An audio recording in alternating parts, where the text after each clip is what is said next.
नमो भगवते रुद्राय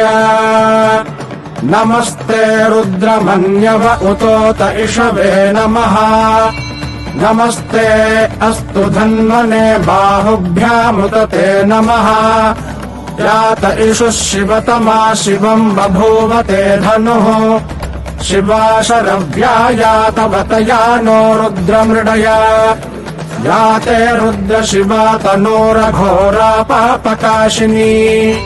तया नस्तनुवाशन्तमया गिरिशन्ताभिचाकशीः यामिषुङ्गिरिशन्तहस्तेऽभिभर्ष्यस्तवे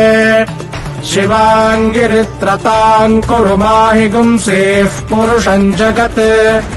शिवेन वचसा त्वा गिरिशाच्छावदामसि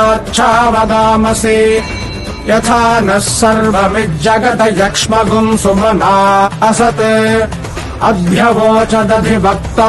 प्रथमो दैव्योऽभिषक् अहीगिश्च सर्वान् जम्भयन् सर्वाश्च यातु धान्यः असौ यस्ताम्रो अरुण उत बभ्रुः सुमङ्गलः ये चेमागुम् रुद्रा अभितो दिक्षुः श्रिताः सहस्रशो वैशाखुम् हेडयीमहे असौ यो वसर्पति नीलग्रीवो विलोहितः